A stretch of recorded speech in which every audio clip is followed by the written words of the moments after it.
Grand final. Grand final. Gotta have me my grand final. I just hope the ump is fair. I just hope the ump is fair. Were they fair? Mostly.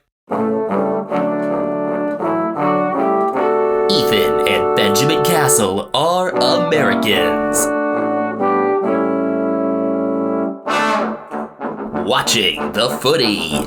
Liam Ryan saying, kick it my way, I want to jump over the pack, and here he comes! Ryan!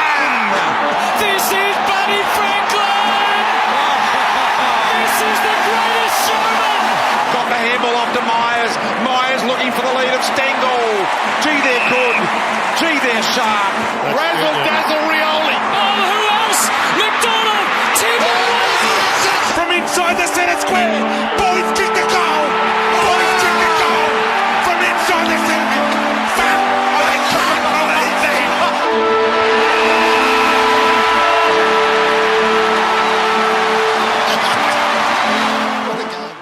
If you got that reference, that is an amazing deep cut, and I really appreciate it. Which is why we are not going to explain it at all. And it will be tough to Google this one and come up with what it is. Yeah. Which makes it even better. With that, welcome to the nicest episode of Americans Watching the Footy for this whole season, because it's the 69th episode of Season 2. Yes, episode 141 overall. I am Ethan Castle, coming to you from South San Francisco, California. I am Benjamin Castle, coming to you from South San Francisco, California. Less than the recommended COVID distance away from Ethan. We're gonna kill Grandma! Mark McGowan would probably say so, but he's out of power now, so who the fuck cares? Brian Harambe is also right here, by the way. He's, is he sleeping or he's just kind of chilling right here? Yeah, he's just vibing. Yeah, literally just vibing. And he's actually kind of sporting Premiership colors, considering the black stripes. Wow, spoilers. Oh, sorry. I'd like to imagine there's someone out there that, like, their only knowledge of footy is just through listening to our show. Like, it's too bad we aren't doing this on a ham radio, because someone would tune in for, like, the middle of fucking nowhere and listen to this and become, like, a huge fan only going off of our analysis. Mongolia? You know what? Nah, it's probably somewhere authoritarian where they haven't caught on to us yet and they haven't banned us. Like, stunning and beautiful Turkmenistan. Yeah, I feel like that would make a lot of sense, actually. I would be very unsurprised. Well, also, I've got a feeling that, like, Turkmenistan, from, like, some diplomatic incident, maybe even back from before the Soviet Union dissolved, have, like, all Australian media outlets banned for some stupid reason. What does ban mean? But something weird like that, but now that we've mentioned them, they'll probably find us out. So, well, the thing with Turkmenistan, you know, a lot of the population's nomadic. A lot probably don't have internet access, but I could see someone with a ham radio just chilling out in, you know, middle of the desert in Turkmenistan listening. Hi, Serdar. We need to get onto ham radio, clearly. Now just thinking about the, what is it, the Coyton Spicky Wampers? Yes, 70 flump to 40 flabe. I do not believe the time is 26 Railroad as we are recording this, though.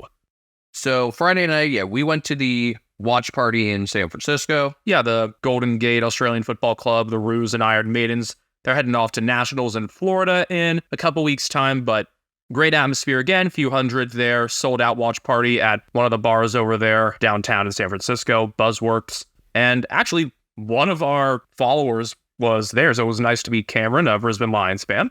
Now that I've experienced 2 proper grand final days, I have some observations about the day itself and the events that go with it.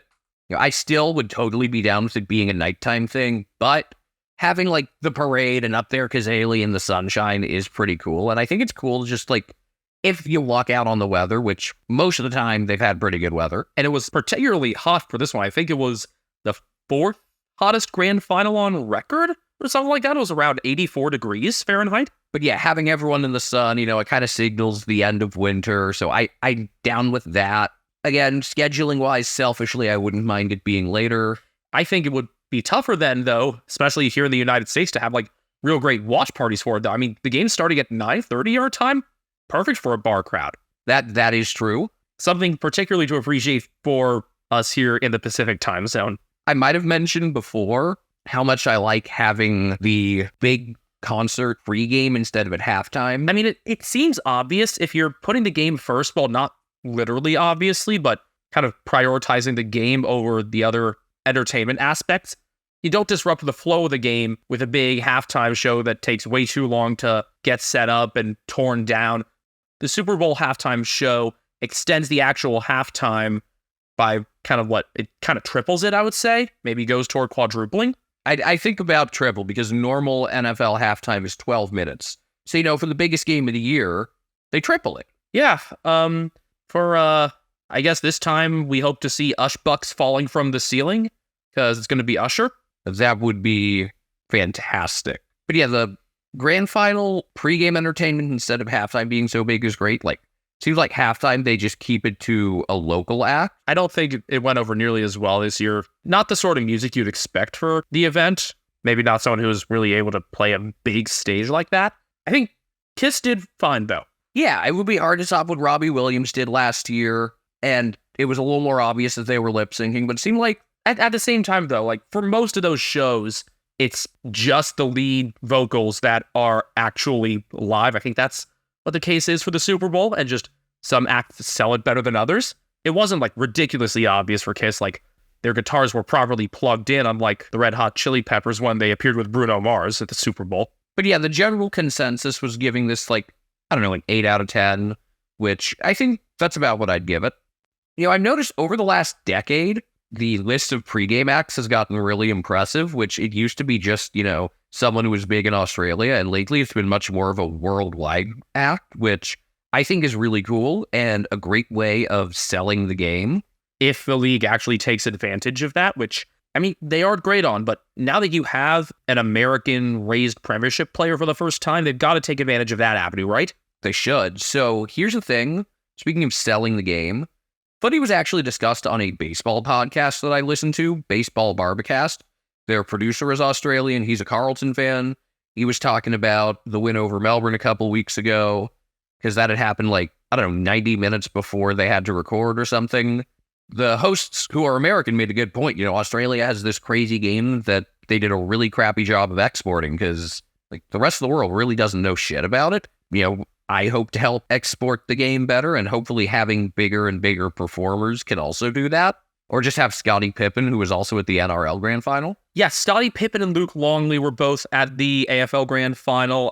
LaMarcus Aldridge was sitting with Nick Naitanui. What a great random pairing. Oh, it's a pairing I did not know I needed at all, but I thoroughly enjoyed it. Here's a thought, and I've seen this from various people online. Would it be better, instead of having awkward halftime entertainment, instead you have the parade of retirees and award winners at halftime? Like what they did for Buddy and Cindy. That went so well. I get that.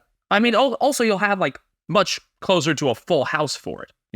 People will obviously exit their seats at halftime, some of them, but I feel like that would get a more positive reaction than having kind of a secondary musical performance. And it seemed like Mark Seymour or The Undertow were a bit of an awkward choice for the kind of music they have in the first place. You need a certain act that's able to fill up a 100,000-seat stadium and not make it seem forced.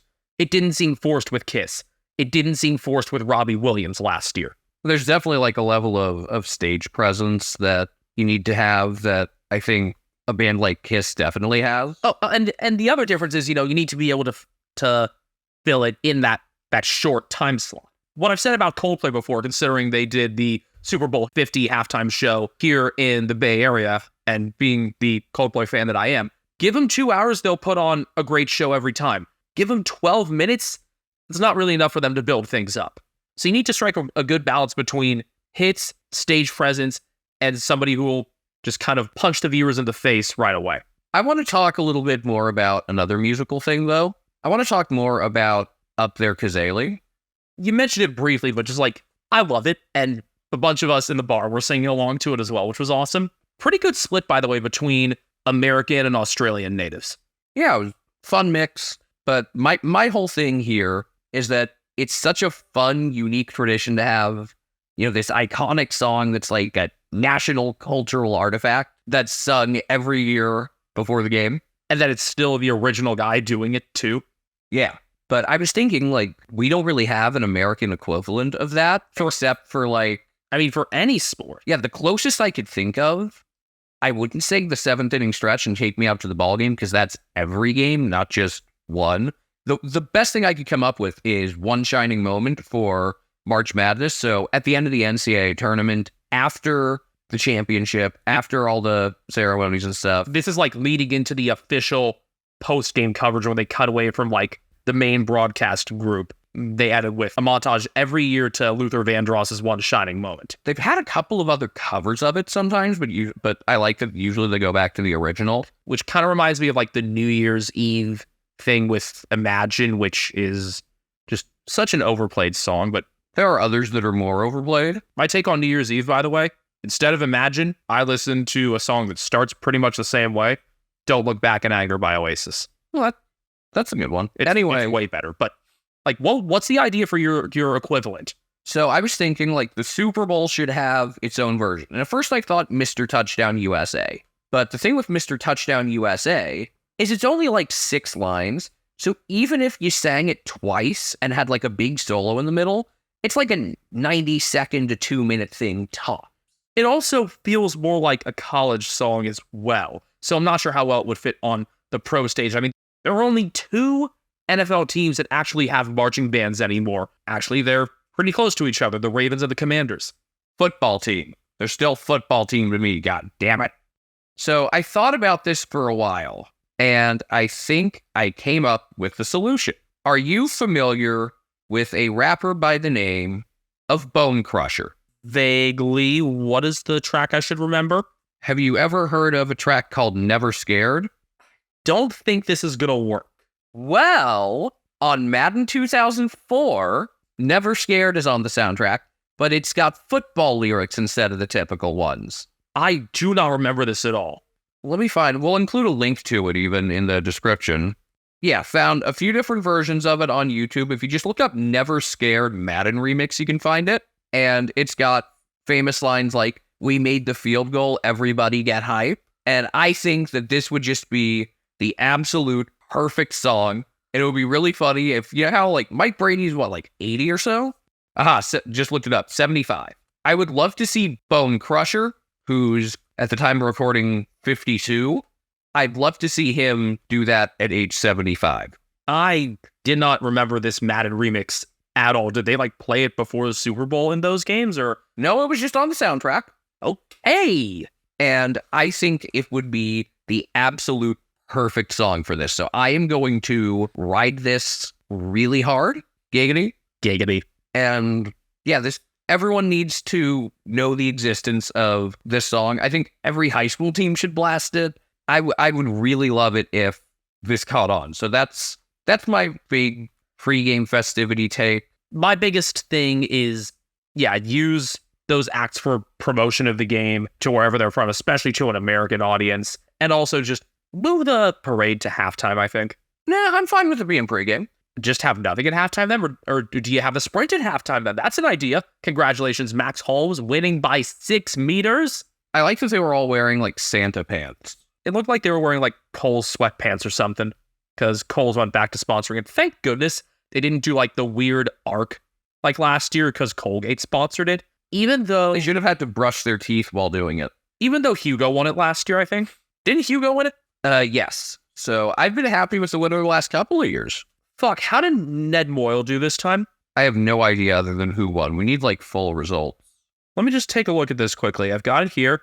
I don't think he made it out of this heat, actually. That makes a lot more sense. Yeah, that was not close at all, just looking back at it here.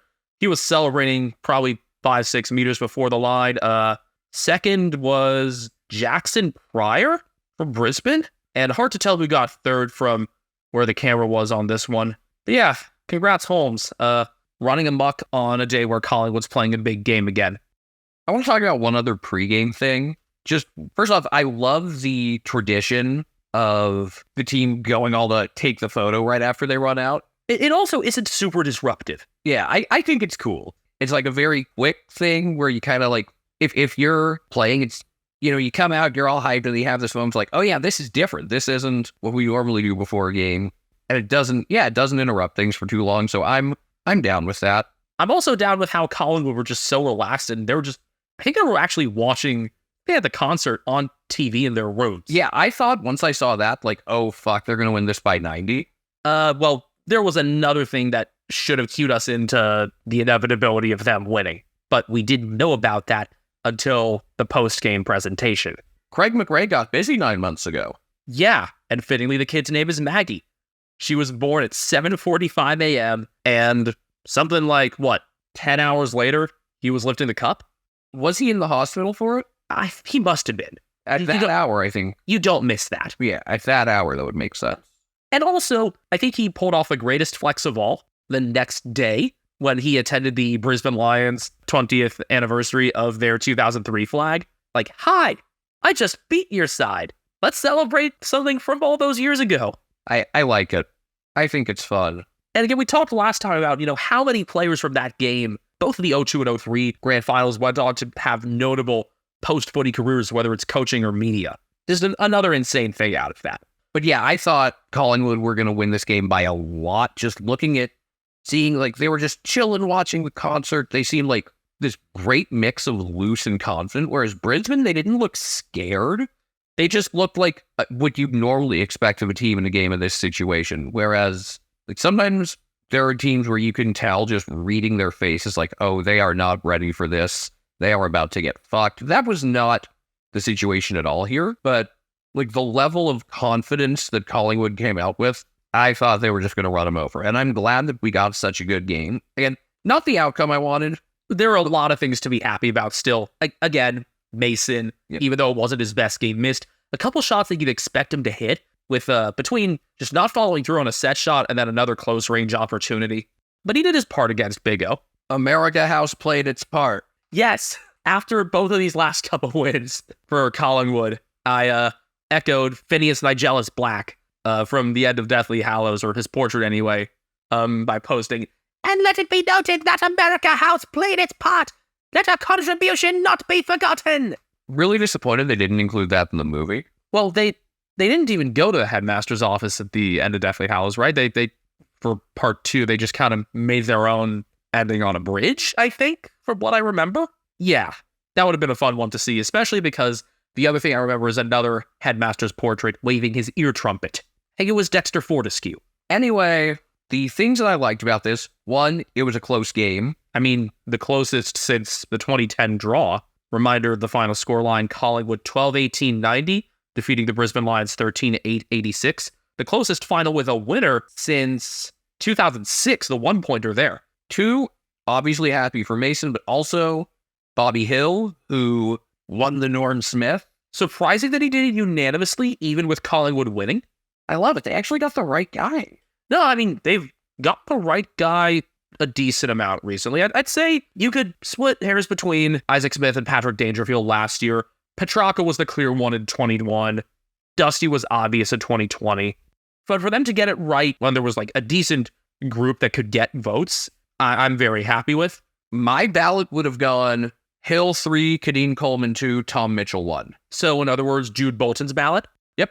This came out so much better than the Brownlow voting. Like, they paid attention to all parts of the ground. Also, the fact that only 3 ballots featured Kadeen Coleman, even after a Collingwood win, feels kind of wrong. Yeah, that's a gripe for me, but it's a minor one. Yeah, I mean, I get it that you want to award it to someone on the winning team. The last player to win the Norm Smith medal on the losing team was actually the one who handed it out this year, Chris Judd, back in 05 for that narrow Swans win, but he got his revenge the next year.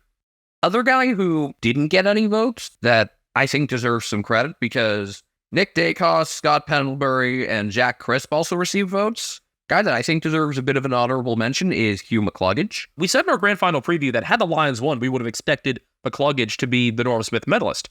I mean, it seems pretty obvious now that it would have been Kadeen, or maybe Joe Danaher had he kicked another one to win it. I think Danaher could have beaten them all out had he kicked another. Danaher had a bad miss that could have cut it to 1 with like 13 and a half minutes left. That would have been big. I know what you're going to say next, though. It's talking about the goals at the end of quarters. Yes. Now, Collingwood outscored Brisbane 12-1 across the final seconds of each of the first 3 quarters. The Lincoln McCarthy miss at the end of the third. Tough shot. Can't fault him. The Jack Crisp goal to give Collingwood the lead going into halftime. Can't get mad over. It was a great shot from 55. It was the end of the first quarter. Well, that was just unacceptable. If you had to circle the one sequence that cost you this game, you circle that. Now, look, there's 1,000 different things you could change in a tight game like this, and it's nice that we can go back and circle a bunch of pivotal moments, but this is the one that was just indefensible. It wasn't as much a skill error as it was a mental error.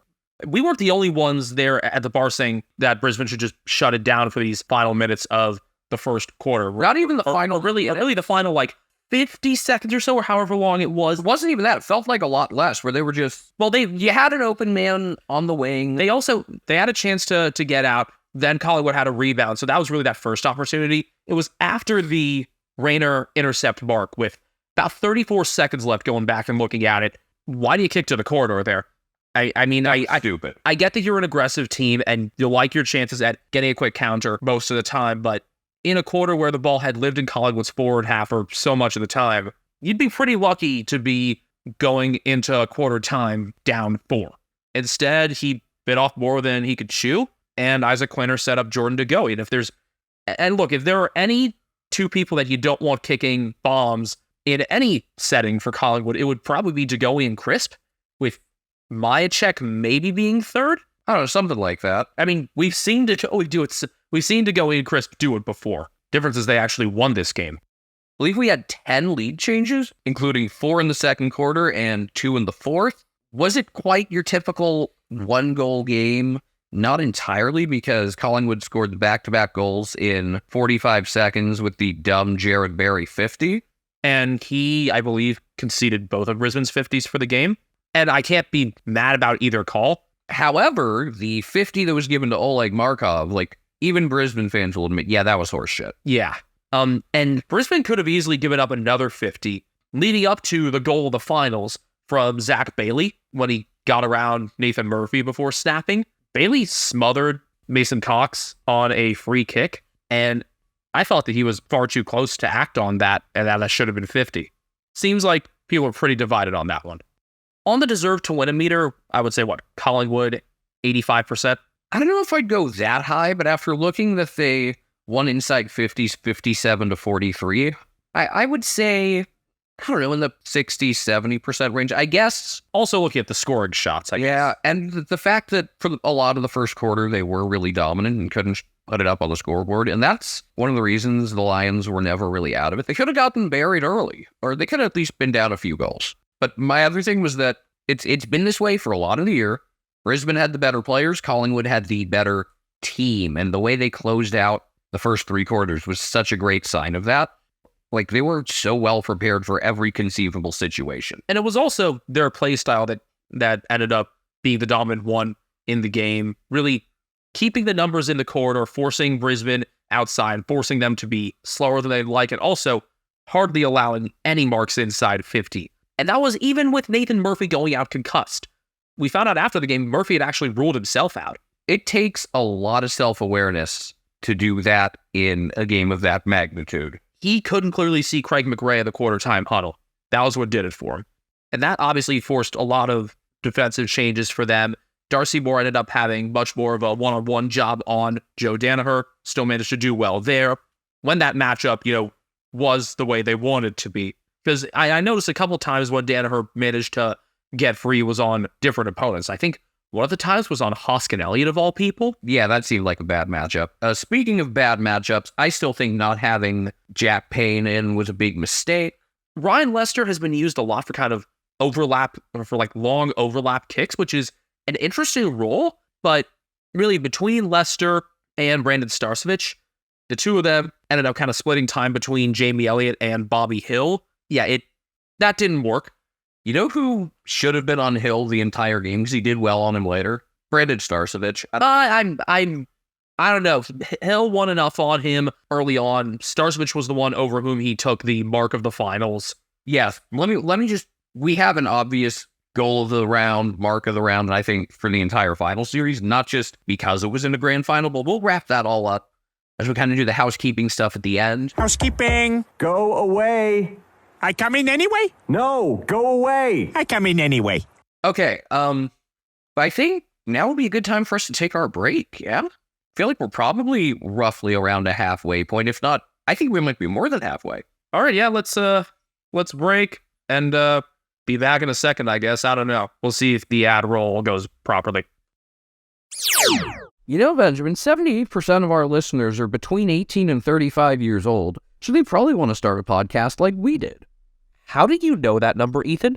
Thanks to the analytics we have for Spotify for Podcasters. Formerly known as Anchor, sorry Frio fans, Spotify for Podcasters has tools that allow you to record and edit your podcast from your phone or your computer. No fancy software needed. It's so easy you can edit it while drunk. And Spotify for Podcasters doesn't just allow you to upload to Spotify, you can also distribute your podcast on platforms like Apple, Stitcher, and more, just like we do. Best of all, it's completely free. Not only is it free, you can even make money from listener support or ad revenue. Hint, hint. Download the Spotify for Podcasters app or go to podcasters.spotify.com to get started today. I know we've actually gained some more followers in the past week or so, just going up to the grand final, talking to some more Americans as well. If you aren't following us yet on other social media, we're there. Americans Footy on Twitter, same handle on YouTube. Our personal handles on Twitter, Benjamin HK01 for me, Castle Media for me. Go to Instagram and check out Cap Named Brian if you haven't. I've actually been posting stuff there lately. Did Brian make a tip for the grand final? No, we haven't done that since 2021. I should do that again. Well, he also was wrong then. Yeah. You know that, Brian? You were wrong.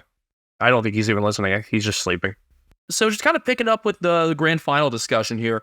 Awkward to go to a break in the middle of a game, but when it's the only one, kind of required. Speaking of awkward, gotta be really weird to have your grand final dinner after a loss. That's a strange tradition to me. That, like, no matter what happens, your team has their dinner after. I like what the Lions did, though, on Sunday and Monday, like a separate Victorian fan day at the Fitzroy Oval.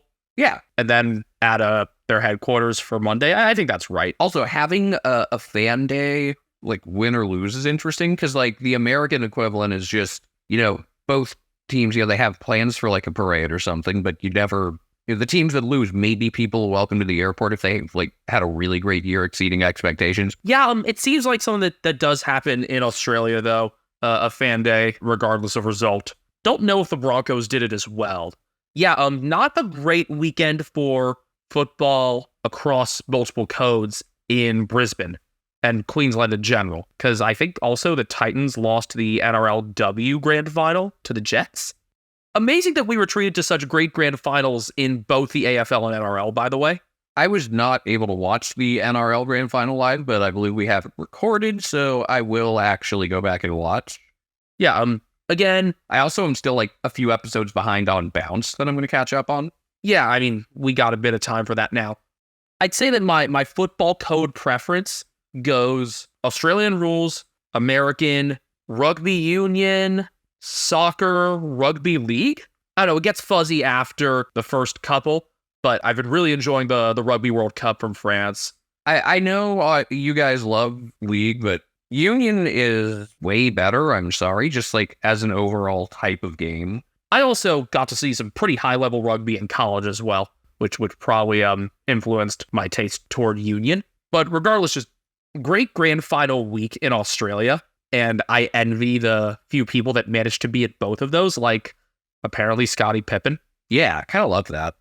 I wonder how much he actually was aware of and understood, but, like, whether or not he has a profound understanding, I think it's just good that he's there and that the game's being shown to more people. Like, the LA Kings had a lot of fun, and I think they made a few new Collingwood fans out of their experience at the prelim. Did they meet Mason? I mean, I guess Anze Kopitar probably had to for at least a little bit, because I think Mason dropped the puck in one of the games. Yes. Which Kings player looks the most like a footy player? Ooh. I just am automatically thinking Drew Doughty because of the hair. Let me see. Let me look through, like, their roster, and I will try to come up with a conclusion for that, because I really haven't thought of that. I know that Anze Kopitar looks the most like a raccoon. I mean, he's just got, like, the really sunken eyes and stuff. Let's see. Out of their really recognizable players, I would say Doughty. Yeah, probably. Of less recognizable? Yeah, I think Doughty. Let's see. Vladislav Gavrikov kind of looks like a tall defender. Tim Talbot could pull it off, too. Doughty looks like... I don't know. He looks like he could be a lot of positions. You know who I didn't see at all during the grand final, and if I had had a bingo card, would have been a really unfortunate one to not fill in. Who did we miss? Magpie Jesus. Oh, yeah. I don't think we saw him at all. I'm sure if he was there, the cameras would have caught him, right? I would think so, yeah, considering just how many different people they cut to. I mean, obviously you had the league leaders there with the Prime Minister. You had a bunch of other notable people from Australia and elsewhere, as we talked about. So the other actual game stuff. So I just want to say, really being able to take in a game super intently without pausing to take notes or anything, I got a lot out of it. And maybe I need to do that more often. It was nice really having very few other distractions, like a couple of high school football games I was checking scores on early on, and that was about it. I mean, those ended by at the latest like 10:30. Most by 10. I've had a habit of going to really long high school games lately, but Yeah, you see like one nearly 3-hour game and one actually 3-hour game. when it's been a lot. Yeah, and I mean, high school games, they stop the clock for first downs, moving the chains. The average high school game is like, I don't know, 2 hours, 20 minutes. I was going to say the other thing, I'm not sure if, Australians are aware, but high school football, the quarters are 12 minutes in length rather than 15. I also just like how consistent it is that like footy games are a consistent length, usually like 2 hours 40 or so. Unless you have something really weird happen, like the lights going out or somebody kicking their 1,000th goal. I don't know if I've mentioned this. Oh shit, what would happen if somebody kicked their 100th goal of the season in a grand final? Shit would be lit. But what I was thinking of more is just now that we're not going to have, 100 goal kickers or 1,000 goal kickers anytime in the foreseeable future, I think that you should get the treatment if you kick 10 in a game. So you think they should have run on for Tex and for Curnow this year? Yeah. I'm trying to think like what other achievements they could have done. I mean, I was surprised nobody ran on the oval earlier this year when Pendlebury broke the disposal record. That was also like something that could have happened so anticlimactically. It's like, imagine if you had a basketball version of that, like a guy hitting X amount of career points and everyone runs on the court. And it's just like, I mean, they stopped the game for Steph breaking the threes record. But imagine if it's just like, for X amount of career points and the guy just, it's a random free throw with like 6.5 minutes left in the second quarter. The more anticlimactic, the better. Yeah, I mean, they did stop the game, though, when Stephen Curry broke the three-point record, when LeBron James broke the regular season scoring record. The other thing, by the way, why is it that in American sports they do not count postseason games toward any all-time records at all? That's one other thing I really appreciate about record keeping across Australian sports. I'm fine with not counting it towards like single season stats, but it should count to career stats. Like, what would Cal Ripken Jr.'s Ironman streak have been had they included postseason games? Because it was 2,632 consecutive regular season games. Yeah, Barry Bonds would have had 771 homers. So I think that's one of the stupidest things. This was Scott Pendlebury's 383rd game, 49 away from tying and 50 from breaking Brent Harvey's record. He's an outside chance to get it, very, very outside. Basically can't miss a game and has to play at least 2 finals each of these next couple years in all likelihood. There's a world in which it happens, though, and he could play for a long, long time. Considering the fourth quarter he had, I would say so. I think it was 11 disposals at a time where the team needed him most, and was the veterans really showing up in the fourth. I mean, the 2010 Premiership veterans in Pendlebury and Steele side bottom with the game-sealing goal from 56? What the fuck? Of anybody to kick from that length side bottom? Yeah, I did not see that. No, I did not see that coming at all. 13 years between flags, by the way, that is a VFL AFL record. And I was surprised to find out that Pendlebury hadn't kicked a grand final goal before. And this is his 5th grand final because of the 2010 replay, in which he won the Norm Smith. 383 also blows another record out of the water, which is most games before kicking your first grand final goal. Some fun stat research in this game. I mean, fun stuff from Swamp in particular. Only the 2nd grand final in which the winner has kicked fewer goals. The other was Carlton over Essendon in 1968. Also, Collingwood 16 flag. They're tied with Carlton and Essendon. I hope they do something to make fun of that trophy circle. Like, when you're playing against a team with no flags, you should do a circle of your 16. It was also their 1,600th all-time VFL and AFL win, which is pretty amazing timing. That's an incredible coincidence. Collingwood's 3 finals win by a combined 12 points. That is the lowest margin ever for a team to win 3 finals. And 4 is the lowest average margin for a Premiership team in 3+ finals games. I mean, in 1977, North had to play 5 finals. I would be shocked, and I said this last year, but I really think now that they've gotten there, I don't think Collingwood would do this next year in similar fashion. I think they could totally go back-to-back, but more good, less lucky, fewer close games. Like, some of the luck in close games has to turn around eventually, even though I think they are really built for close games, and they obviously practice all of these scenarios very, very well. I'm wondering also, thinking about that close game stuff that worked so well, did they intentionally take that 666 warning, leading to a ball up, better opportunity for Mason Cox maybe, and then leading to that instant response from Jordan DeGoey? Definitely possible. I'm not sure. That's totally possible. Other observations I had before we get into stats and stuff. I really watched Nick Dacos pretty closely because, people talk about him so much. What I think was the most impressive thing about him, even though he's not a guy that, gets into a ton of contests because he's usually getting the ball uncontested more, his speed with the ball and the creativity and ability, like, he had a really good soccer along the wing at one point. It was. I remember that. Are you thinking about the double soccer that led to the Myercheck mark in a goal sequence? Might have been. He also had a couple of spin moves that were pretty clever, and it's just like, honestly, there are a lot of soccer skills on display there. Man, all this talk about soccer skills and no Josh Rochelle in the grand final? Ooh, you know what I realized? Hardly anyone ever really does, like, the Sioux celebration footy. Oh, like the Ronaldo spin and thing? Yeah. The Sioux thing. Yeah. Grind looked at me after that. Dacos still got exposed a little bit defensively. I think Jared Berry really got him once. The skill, though, and the kind of creativity, the thinking on the run is undeniable. Yeah, my hot Collingwood take is they will not be this type of team next year. Either they take a step back or they just beat teams more thoroughly. I feel like in a lot of ways this was kind of the end of the mission for a lot of stuff, like repay, fly, things like that. But I wouldn't be surprised if they come back pretty strong next year. I don't think they're going to fall off that much, although, there are some older pieces here. Pendlebury, side bottom. Tom Mitchell was excellent. That was his best game in 2 months. Shut down Lachie Neale for a good portion of the game. Neale was limited to just 21 disposals, I believe.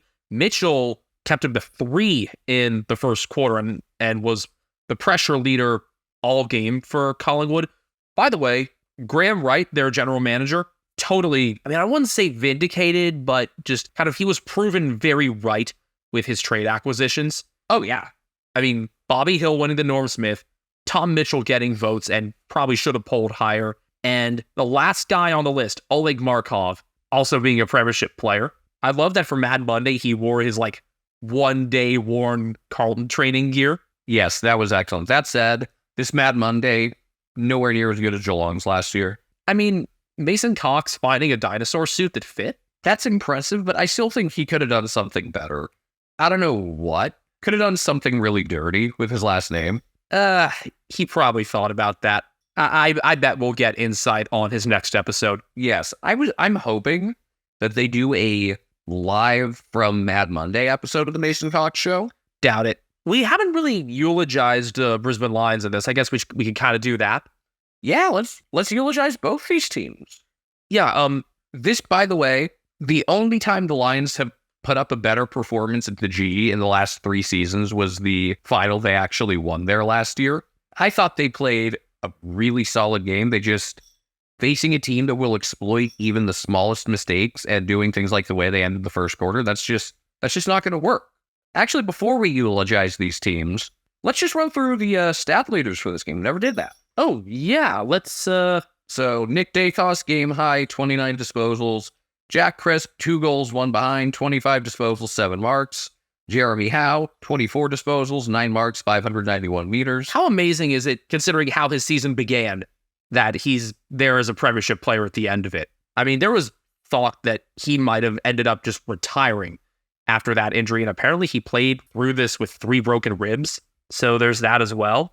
I think that premiership medal will make up for all of the Mark of the Year medals that he's probably missed out on. Tom Mitchell, 24 disposals, 13 tackles, 7 clearances, 2 goal assists. Again, best he's played in months. Pendlebury, a goal off 24 disposals. Sidebottom, a goal off 20 with 7 tackles. Jordan DeGoey, 2 goals, 18 disposals. Bobby Hill, 4 goals, 2 behinds, 18 disposals, 8 marks, the Norm Smith medal. Also, had a chance for a 5th going around the corner, and instead surprised pretty much everybody watching this game everywhere by instead kicking to Scott Pendlebury, who was wide open. Speaking of around the corner, Jack Ginnivan, he had this one where he went for a snap where he would have been way better off with a drop punt. It ended up short. That was like the one decision that Collingwood made all game that I didn't quite agree with. Jamie Elliott, a behind, 14 disposals, 7 marks, though. Team stats, let's see. Collingwood outscored Brisbane 27-3 on scores from outside 50. Let's see. DeGoey, Crisp, Side bottom? DeGoey again, and side bottom, I think. Got it. Inside 50s, 57-43 Collingwood. I think they got that margin more early. Hitouts, 50-32 for the Pies, though Brisbane did have a slight advantage in clearances. Turnovers, Brisbane only 60, Collingwood only 49. It's hard to lose when you only commit 49 turnovers. Marks inside 50 were 12-5 for Collingwood, and tackles for the game, 73-53, including 13-6 inside 50. Kadeen Coleman with a behind from 26 disposals, 8 marks and 761 meters. I believe he came into this game averaging 16.6 disposals. We saw between the prelim and the first half of this grand final the best 6 quarters of his career. I think he would have been a candidate for finals MVP. It sounds like it's going to Sam Walsh, the what's it called award? The Gary Ayres. That's the one, yes. Both played very well in their 3 games, and obviously Coleman will get a bit of a boost from the extra 50% for the grand final votes. Josh Dunkley with a behind from 21 disposals. Good battle with Jordan DeGoey all day. That was also the same line that Lachie Neal had, but again, Mitchell won that matchup. Hugh McCluggage kicked 2 goals from 21 disposals, 12 contested possessions, and 3 assists. Again, we are very surprised that he did not end up in the Norm Smith voting himself. And also, that goes against the trend of him getting 20 and the Lions winning.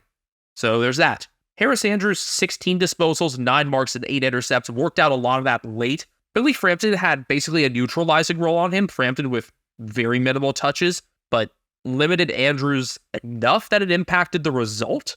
Sure, say what you want about Frampton being worst on ground. I think it's funny when you get something like that, player who really doesn't contribute all that much to the winning team. And the nice thing is, if you're Billy Frampton, you could laugh about it because, you won. Joe Danaher, 3-1 from 16 disposals, 9 contested possessions, and 8 marks. He was the only capable mark for Brisbane in the forward 50.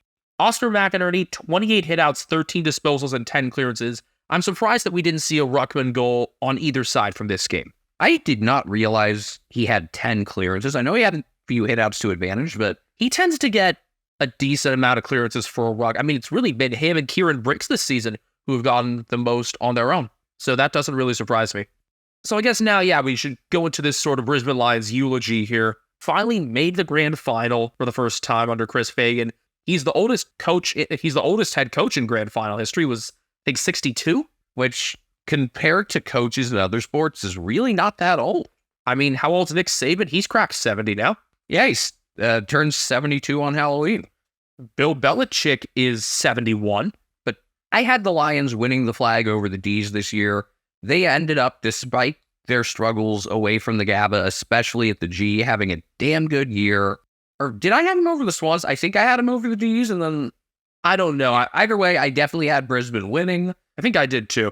And they came damn close. Things that surprised me about them, Daniel Rich falling off before his retirement. Jack Gunston had one awesome game. It was right after his father's death that he had those. And that was about it. And then he got hurt.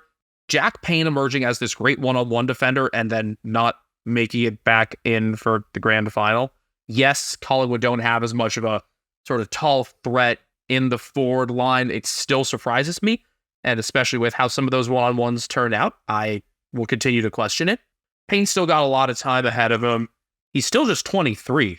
In a game that close, you wonder if a decision like that could have done it. I mean, considering a couple occasions, even with Starcevic and Lester going up against Bobby Hill, even then that's something you look at there with any of those defensive matchups. But it'll be tough to fit in Payne and Gardner next year, but Ryan Lester's getting up there in age. He's been a leader for a long time between the AFL and VFL levels and got more consistent time this year. But I don't think he's going to be around for much longer. Still, though, this is a team that's in the right age range to make another run, and you could potentially get Will Ashcroft back late next season. Good first season for Jasper Fletcher as well, although I'm surprised he wasn't the one subbed off in the grand final, and it was Cal Achi instead. I thought that Achi could have been kept in to help clog up the wing a bit, where Collingwood were doing a good job clogging the middle of the ground. Maybe Achi could have stayed a bit more of a presence on the outside. Yeah, it wasn't his best game, but I still would have kept him in. I came to the conclusion in this game that Cam Rayner is definitely my favorite Lion, just having really watched him since 2020, seeing him overcome the injury, seeing how many different parts of the ground he can play in. Yeah, he was set back a decent amount for this game. There was one time, obviously, where it very much backfired. Yeah, but I like him. I think if I had to pick, I haven't really thought about on some teams, like, who's my favorite player, but I think he definitely is my favorite Lion. With all due respect to Charlie Cameron, who is awesome. With all due respect to Zach Bailey. Yeah, I think I got to go with Rayner. I got to try to figure out favorite players on every team. We need to figure this out as well, and it can't be the same person. We've got to claim our own. I feel like there might be a couple where we default like to, I don't know, Sheasel, Oscar Allen. Tuke Miller. Nope, sorry. I got a better one there. Who is it for Gold Coast then? Mac Andrew. Oh, of course. Before that, though, it was definitely Tuke. Because I think we did a thing last year before this season, where we just went out and named our favorite player at each position. And that was something I think maybe the Fox Footy or 7AFL account tweeted out. And I know we agreed on Kazi and Mason. I would say easily Zach Bailey with just the different types of kicks that he can pull off. But he also does the widest, almost vaudeville version of a gritty I have ever seen in that little clip they use for a goal for him. And it's how do you do, fellow footy players? I feel like that kind of makes it more endearing at times, though. Bailey's close to hitting his prime, too. He's in that right age group as well, which makes this team even more fun. What do they really need to figure out next year, then? Probably still a little bit more with defensive reinforcements and make sure to keep patching holes with spots where guys are a little older. Really haven't heard about much from them in trade talks yet. Obviously, part of it was because they were still playing. Yeah, that's kind of a significant reason. Over the next couple weeks, though, we'll see if anybody is on the move. I mean, we think Devin Robertson could be heading to the Eagles, which I would be a fan of. Again, we think that he should just have his jumper tattooed on him. Who was it who had the jumper? Was it Charlie? It was Charlie, yeah. It was Braden Maynard and Nathan Murphy combined to do that. I lost my multi on that. I backed on Robertson being the first one with a Rick jumper again. I don't want to put a cap on how many more years these Lions have in their premiership window, because we've also yet to see the full potential of their younger side. Between Ashcroft getting hurt, his brother Levi coming in soon. He played in the under-17s game earlier in the day. James Tunstall is super young. He's from the West, but haven't heard anything about him coming home. But yeah, I think maybe this team, I feel like a lot would have to go wrong for them to not crack the 8 in the next few years. I think the Lions at least playing finals is something that we should be able to count on, barring a ridiculously bad string of injuries. They'll still have enough of an advantage at the Gabba, where they had a perfect season for the first time ever this year. 13-0. I thought at some point they were bound to lose one, and I thought it would have been too fitting for it to happen in finals. So, especially when they started out down 31-1 in the prelim. I think despite them losing this game and losing it in frustrating fashion, they can't come out of this with the reputation as chokers or something. I think they got beat. And sounded like, from what I read, the reactions from their rooms after seemed pretty level-headed. Guys, disappointed, but not broken. Neil definitely took it hard. Fagan seemed upset, but most of the guys actually seemed to just take things in stride. I think there was probably a feeling of this was, we faced a better team and it was just their year. That's my guess. Whether or not anyone actually synthesized that. That seems right, though. Yeah, I can't be disappointed in... And I can't really expect a premiership hangover. Again, because we expect them to make finals. Even if they're week 1 outs in finals next year, I can't call that a hangover. We thought we had a premiership hangover this year for the Swans. Turned out they were just banged up. Yeah. Good time down before we move on to Collingwood, really wrapping this up. Talking about our sleepers for the year, I was pretty spot on with mine. Even at his older age, Ryan Lester had a real role to play in this team. He'd been the next man up in defense for a while. and played 19 games this year, which is the most he's played in a season since 2018. His nickname is Froggy. I forget from what that originates, but I believe he has a frog tattoo now. Yeah. I'm just glad his nickname isn't Mo. Yeah. Had his highest disposal average since 2018 as well, averaged a little over 14 for the year. Most of that obviously kicks. Still had that overlapping long kick role. I found him a really interesting player from that. Picked him up in fantasy at one point just because you see him kicking so much from defense. Wasn't the best one-on-one player, obviously. Got exposed a couple times in the grand final. He turned 31 at the end of August, so he has a couple years left in him still, and I'll be keen on seeing how the Lions decide to use him and manage him as they're trying to get more games into Jack Payne. See if Darcy Gardner keeps more of a spot next year after what he did in the prelim and the grand final. So I just find Leicester to be in a really interesting spot. Mine was Harry Sharp, because I didn't want to go with like Will Ashcroft and a couple of others. So I kind of had to get creative. Played in 3 games, scored 2 goals. They won all 3. Those were rounds 8 through 10. He got subbed off in round 10, which was Hugh Clash, and that's all we saw of him. But he did have a 17 disposal performance against Essendon. Tough to crack that list. Very tough at the spot where he was this year in VFL, was pretty reliable performer as well. Didn't get hurt, it seems. Played throughout the season. And at age 20, there's still plenty to come from him. Collingwood, I mean, they won the whole thing. They did it. The Collywobbles are officially dead. Sad day.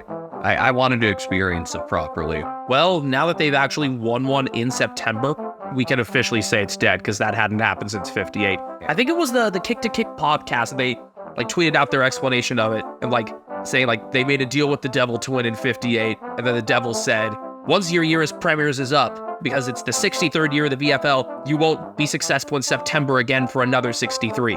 63 years after 59, 2022. First year after the curse was over, they won it. So Kick to Kick, you might be onto something there. I know some people were confused about the selection of Darcy Moore as captain at first. That has worked out better than, well, there's only really one other captain selection that I could even say went like that well recently, and that's Toby. Toby Green and Darcy Moore in the same sentence, and not like because they played against each other. Darcy Moore gives the best speeches ever. You know, the rest of the players clearly really respect and enjoy him. He made mention of past players as well who weren't able to see success, saying like, you know, it's an honor to carry on the legacy you've left. Seriously, this guy, he probably writes his own stuff, and that makes it more impressive. And I would imagine that once his playing career is done, the major parties try to procure his services. I'm not sure what the Mad Monday costume was. It was something involving a bow and arrow. I mean, looked a little Legolas-like. I'm not sure. Don't know, but he should have done Lucius Malfoy, and he didn't. Oh, I mean, we were mentioning it on the walk back from the bar to the car, just like, this is the most Lucius Malfoy-like that Darcy Moore has ever looked. He needs to just do the line, if it rains, you'll be the first to know. That's like all I need. Darcy Moore needs to meet Jason Isaacs and or Tom Felton, doesn't he? Also, the fact that Darcy Moore's father, Peter, was the one to hand him the cup was pretty special, especially because Peter didn't see premiership success in his own career. It would make sense if, like, you know, the cup was handed over by the CEO, but this also works. I really like it. I like that the team is able to nominate.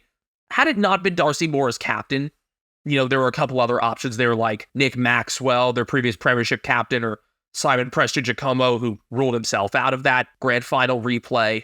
Maybe we'll see that in the next couple years when they make their next grand final. But I'm always in favor of trophies being handed to players instead of owners. Oh, I love how they do that. They hand it to the captain and the coach. Yeah. Or like, I guess it would be co-captains if there were 2 of them, because that's what we saw with Penrith in the NRL, with Nathan Cleary and Isaiah Yeo. Sleeper picks for Collingwood? Mine was Josh Carmichael, who just to me always seemed like the next person up in the midfield. Could have gone with a couple people there. Carmichael was one. Trent Bianco was another. Carmichael made a grand total of 1 appearance this year. He was a sub in the round 3 win against Richmond and garnered 2 disposals and a tackle. In the VFL, he had a couple really big games. Again, tough midfield to crack. Similar pick kind of for you with Harry Sharp and me with Carmichael. although he's a bit older. He's 23, so will be 24 by the time the next season starts. There will be spots for him, though, if he sticks around in the next couple years. I don't see him getting delisted. And No, definitely not. Maybe trade. but with Pendlebury and Sidebottom and Mitchell all being on the older end, Like, guys will get managed and he'll have his time. I mean, but especially with this group from Collingwood, it makes sense that he'll have the time. Pendlebury's 35, Sidebottom's 32, Mitchell is 30. So if he sticks around, the opportunities will present themselves. Although I must mention he is from South Australia. He was a West Adelaide player, mid-season pick in 2022. So I don't know, is his contract up then? Yeah, it is. But I mean, he's not a free agent by any means, so I would expect he sticks around. Mine was Reef McInnes. Who was the sub a lot earlier in the year, versatile tall. He got into 5 games, was subbed in 3 times, subbed out once. The only game he played all of was King's Birthday. Just another one where on a lot of teams he would have much more of an opportunity. Great problem to have. He's only 20. It's a reminder that they have a lot of depth that they didn't have to tap into all that often this year. And that's one of the scariest parts about this Collingwood team going ahead into next year. Looking at McInnes' VFL performances, scored pretty consistently at the end of the year, actually. So another piece to leave around there. In their last 3 games, he kicked 11-3 against Geelong, Southport, and then Richmond in the wild card. Yeah, I think he'll be just fine. Yeah, he should be. And with McInnes still developing, Ash Johnson getting hurt and maybe missing out on selection in the grand final because of that, they may not have players who are overwhelmingly tall, but they have strong enough marks and kicks to sustain them. I mean, Ash Johnson, we saw some of the wizardry he had last year. And he also was a Mark of the Year nominee this year. Speaking of Mark and Goal of the Year, we have Mark and Goal of the round and of finals. I think they're both pretty obvious. You had Bobby Hill's hanger on Brandon Starcevich's shoulder. I guess you'd call that more of a sitter than a hanger. Yeah. Sitter's used in different ways, though, in Australia. That's really to describe kind of a gimme of a goal or something like that. Oh, But yeah, I get why you'd call it that. And the goal, obviously, Bailey's second. yeah, that's kind of a no-brainer. I am seriously so excited for Zach Bailey's continued development. He just turned 24, has already kicked 121 goals in 118 games, career high of 6. I think that came in the first Q Clash last year against the Suns. Oh yeah, by the way, we never mentioned Bobby Hill. That was his first 4-goal game. Which is kind of insane. I mean, honestly, it kind of makes sense, though, considering he was always the secondary small target behind Toby Green. Still, it's... You would have thought at some point. between Toby Green, Brett Daniels in there, not entirely surprising. In fact, this grand final was only the 5th game where he'd even kicked 3 goals for his career. One of them was his debut. The other 4 of them were this year. That's really hard to believe. Bobby Hill fully unlocked after battling cancer last year, which makes it all the more remarkable. The chemo clearly made him stronger. I don't want to use the Kelly Clarkson thing here, but it stands out. No, Kelly Clarkson! And that's the season. That's the men's season. Definitely we'll keep watching the women's games. I know the Eagles actually ended up getting a win over Port, so I imagine there was a great parade leading to Mineral Resources Park. No, there wasn't. They were slamming car doors in the streets of Perth. Burswood or Laughlin or wherever the actual stadium is. But regardless, we'll keep watching the women's game, getting more and more into that.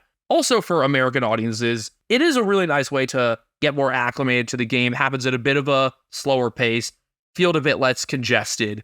So we'll definitely keep promoting the women's game to our friends and to our listeners here. It's not on the Fox Sports channel here as frequently. Yeah, and I'm just not going to have as much time because sometimes I have to do this thing called, like, having a job.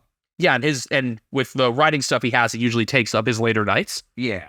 So I won't be able to do that quite as much, but I'll be around. And obviously grateful that the season's going to get extended, the pay's going to rise. It'll feel more like a proper professional league as it continues to grow. I will have more of a plan for off-season content this year. We won't be, twice a week. It'll probably be, once every 2 or so weeks, but we definitely have a couple of interview guests we want to get on. Yeah, also we have a couple of fun features that I want to do, so like best player by each jersey number in the last season. I think we've gotten pretty far that we might have. Well, I guess we'll need to solidify our choices for that pretty soon. Something we could talk about off the air pretty soon. Obviously, we'll have updates during the trade period, the free agency. I think I want to do what the Cespedes Barbacast guys do, and I want you to be completely out of the loop and offline for the final day of trades. Yeah, we can absolutely do that. I'm already looking forward to that. Yeah, and then definitely we'll be getting some interviews and features in the works with friends from both here in the States and in Australia. Don't want to mention any names yet, both for the element of surprise and just because things haven't been finalized yet, but they will be. A few final reflections as we wrap this up. Last year we fact-checked every club song. Not going to do that again, but I will say Collingwood definitely stuck together. It was not a cakewalk, but they totally stuck together, so that part fit. And I guess they know how to play the game. Yeah. Honestly, as much as, it's Collingwood, I like this group of players for the most part, and if they weren't Collingwood and they were the Darwinians or the Darwin Beagles or the Euclid Middle of Nowheres, I think this would be like a very easy team to enjoy. It's like how sometimes the Boston Red Sox have had like some actually very likable non-shithead players. It's like, just, you're the Red Sox, so I can't. But overall, I know people aren't happy with umpiring altogether. I know there was stuff over that advantage call late in the game, which I had no issue with. I mean, I didn't even notice at the time. It seemed like, yeah, advantage, go ahead. I didn't think anything of it. That's why we didn't spend more time talking about it. Yes, it was highlighted because it was late, but I didn't think it was the most objectionable call. Again, I think it was the quick 50 that was given to Markov, or against Markov, rather. But I think overall, the game is in a really, really good place right now. And even with a few things that need to be fine-tuned, I have so much more fun watching this than any other sport for so many different reasons. And Grand Final Day is such a great celebration of that. And I'm looking forward to the day when we can actually get over there for some games, meet the people we've been talking to from across the Pacific Ocean. We're looking at our summer, Australian winter of 2025 for that to happen. I have one final question for you, because I've been thinking about this, and I don't necessarily have an answer. Who did Collingwood open the 2024 season against? I feel like you open with Richmond Carlton, and then the next night, Collingwood will probably do a flag thing and host who? I don't think it's going to be Brisbane because they'll play in Brisbane on Holy Thursday again in all likelihood. I think it could be Geelong. I would like the idea of it being a finals rematch, but if it's a double up with Melbourne, I would not think that you get it over with by King's birthday. Yeah. And so I think, honestly, the best pick is having the last two premiership teams go at it. Or it's not the Giants. God, I would be so down with it. But yeah, I wouldn't be surprised if you're open the season with them again. Maybe it's the Bulldogs, though. If you're looking to maximize the crowds, I would say Collingwood Geelong round one. Yeah, I think that's definitely possible. So watch for it to be the exact same schedule Thursday and Friday night again this year. This is not our season finale. That'll be whatever our last episode of the calendar year is. No, it'll be whenever we feel like it. Yeah, because basically, like, our season debut is, would that be like the first of the previews or no? We just did it by the calendar year last year. Okay, well, maybe we'll end up doing something like that again. I'm not really sure. We got a long way to go, though. It'll be after the fixture release for next year, though. We know that. But this all season, we'll just actually have a chance to just talk more about non-game things that give you a bit more insight on how we view the sport from our weird American perspective. So looking forward to that. Reminder again to follow us at Americans Footy on Twitter and YouTube. I am at Castle Media. I'm at BenjaminHK01. Brian Harambe is on Instagram at CatNameGrian. And with that, we're gone.